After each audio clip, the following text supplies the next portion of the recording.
Welcome back to my channel, and most importantly, welcome back to the Fear and Forgiveness series. Clap it up. Thank you for coming back to part 2. Um, y'all, today was a long day coming. It really took me a minute just to even get to the point where I actually wanted to record today. I find it very ironic because I did not feel like I was enough. I didn't feel like I had enough to give. And before we even get into the video, I need y'all to just say this with me. I am enough. I am enough. I am enough. And just say it yourself loud and proud. The fear of not being enough. I believe that we live in a world that compares us all the time. And so you would literally think that you aren't enough because you go and buy those standards, And so to me it goes into what is my self-esteem? How do I think and feel and believe about myself? You have to build your self-esteem to understand that I'm beautiful. I'm smart. I'm intelligent. I tell you guys, it really goes back to loving on yourself. Loving on yourself is the key to all of these series. Like it's just different. It just each fear manifests itself differently, and the reason why we do it is differently, and that's why I'm talking about it. But really, if I'm gonna give you the preview to all, is love yourself. It's gonna be the same theme. It's loving on yourself and recognizing your self-worth. And I think that comes from faith. You have to know where worth comes from, because who determines what is enough, right? Who determines that? Society? Society tells us what's enough, that you are enough. Because if I go by society, then I'm not enough. But I am enough. And so you can't go based off of society. And so for me, faith is utmost, and it has to be the most.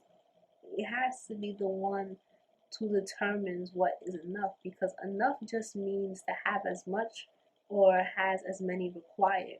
And so to me, in my head, it sounds like society doesn't even know what enough means. And so faith has to be what allows me to know that I am enough. Understanding that faith comes with hope, and the shirt says see the good. And I wore this shirt intentional because you have to see the good in your journey. See where you are and believe that one is not where you will always be, but I believe that we often look for hope in the future, and we don't look for the hope in the now and in the past, and specifically in the past, because the past will let me know that I am enough.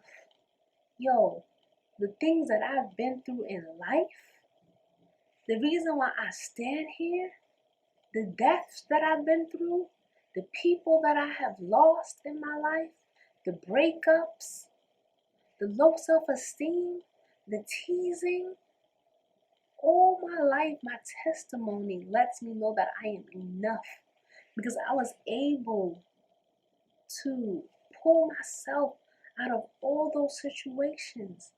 I am enough. I am standing enough. And I think what happens if once you get to the point where you feel comfortable with who you are, I think this is the part that mess up a lot of people, is our expectations. We expect to be super perfect. We expect perfection, and instead of progression, we need to understand that progression is is is is the way to go. We will never be perfect. And it's something that I say to myself a lot of times. It goes, I'm not where I used to be. I'm not where I wanna be. But I thank God that I'm not where I used to be. And to me that's more so and powerful. Embracing it now. Understand that you are not where you used to be, and I'm going to where I want to be. And so right now, I am enough. Because the fact that I am aware that I need growing means that I'm good. The fact that I have been able to conquer the things that I have conquered lets me know that I have enough to go through anything that I'm going through. One, it lets me know that I am capable, that I am smart enough, that I am worthy enough. And sometimes what happens is that we wrap our worth in other people and the things we do. Oh yeah, that's the truth. That is the truth. I feel as if we wrap ourselves in things, we associate our self-worth with who we dating, what car we driving, where we live, um,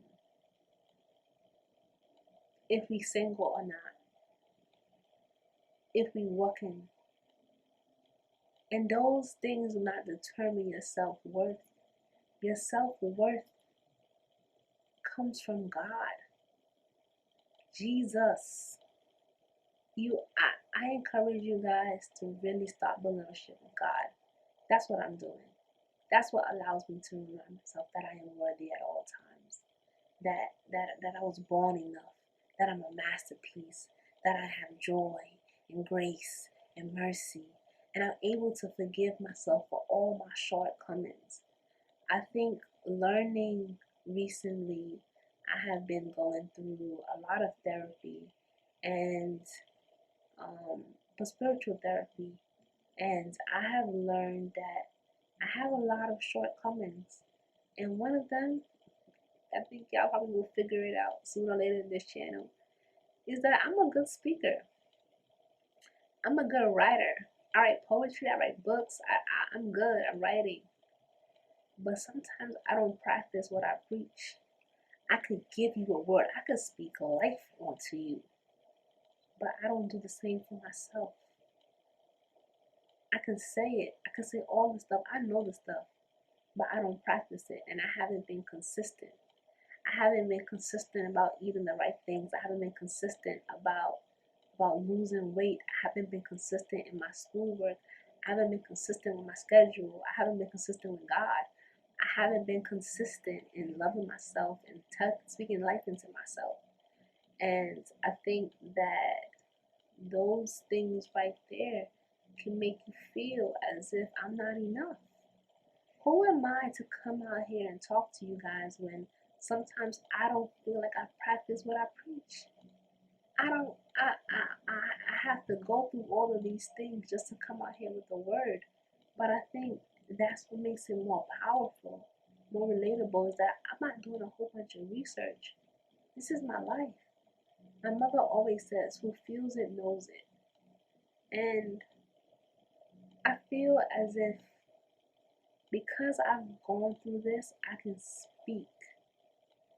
And I know that I'm enough. And so I challenge you guys, talk to God and start trying to build a relationship with God. Do do the love language quiz and figure out what is my love language, and start loving on yourself.